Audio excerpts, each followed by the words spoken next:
Assalamualaikum warahmatullahi wabarakatuh. Perkenalkan, nama saya Huraya Jiratullah dari Prodi Pendidikan Bahasa dan Sastra Indonesia dengan NIM 22T31111022. Di sini saya akan membacakan dongeng dengan judul Petani dan Telur Emas.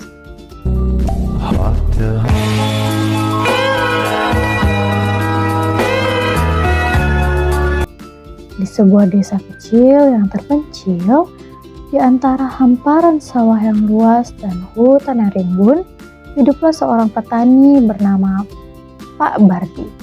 Ia tinggal bersama istrinya yang bernama Bu Marni di sebuah gubuk yang sederhana. Meskipun mereka bekerja keras setiap hari, hasil panen mereka selalu tidak cukup untuk memenuhi kebutuhan hidup. Suatu hari ketika Pak Bardi sedang berjalan pulang dari ladang, ia menemukan seekor angsa yang terjebak di dalam semak belukar. Angsa itu tampak lemah dan kesakitan dan ketakutan. Merasa kasihan, Pak Bardi membawa angsa itu pulang ke rumahnya. "Lihat Bu, angsa ini terperangkap di semak-semak, kasihan sekali," kata Pak Bardi sambil membawa angsa itu masuk ke dalam gubuk. "Ya ampun Pak, kasihan sekali angsa ini. Mari kita rawat angsa ini dan semoga ia cepat pulih ya Pak," jawab Bu Marni dengan iba sambil menyiapkan air hangat dan kain bersih. "Semoga saja Bu, angsa ini tampak sangat lemah. Ayo kita beri makan dan minum yang cukup ya," kata Pak Bardi lalu meletakkan angsa itu ke dalam keranjang dan dilapisi oleh kain lembut. Keesokan harinya, Pak Bardi terkejut ketika menemukan sebutir telur emas di dalam kandang angsa.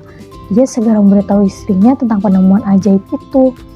Mereka berdua tidak percaya dengan apa yang mereka lihat. "Bu, lihat ini, angsa ini bertelur emas," seru Pak Bardi dengan mata berbinar-binar sambil menunjukkan telur emas yang berkilauan. "Emas? Yang benar saja Pak," sahut Bu Marni dengan takjub. Matanya membulat melihat telur emas itu. "Benar Bu, ini emas asli. Ayo kita jual di pasar, pasti harganya sangat mahal," kata Pak Bardi dengan semangat. "Wah Pak, kita bisa membeli makan, pakaian, dan memperbaiki gubuk kita yang reot ini," kata Bu Marni dengan senyum bahagia. Dengan hati-hati, mereka membawa telur itu ke pasar dan menjualnya dengan harga yang sangat mahal. Sejak saat itu, setiap hari angsa itu bertelur emas. Dan kehidupan Pak Bardi dan Bu Marni berubah sangat drastis. Mereka menjadi kaya raya. Namun, kekayaan itu tidak membuat Pak Bardi merasa cukup. Ia menjadi serakah dan selalu menginginkan lebih, dan lebih banyak emas. Bu Marni mencoba mengingatkan suaminya untuk tidak serakah, tapi Pak Bardi tidak mendengarkan nasihat istrinya. "Bu, kita akan semakin cepat kaya jika mendapatkan semua telur emas di dalam perut angsa tersebut," kata Pak Bardi dengan mata berbinar membayangkan tumpukan emas. "Jangan Pak, itu tidak benar. Kita harus bersyukur dengan apa yang kita miliki. Keserakahan hanya akan membawa kerugian," kata Bu Marni dengan cemas mencoba menyadarkan suaminya. "Ah, sudahlah Bu. Aku tahu apa yang aku lakukan. Kita akan menjadi orang terkaya di desa ini. Lihat saja nanti," kata Pak Bardi dengan nada keras, tidak mau mendengarkan nasihat istrinya dan meninggalkan istrinya.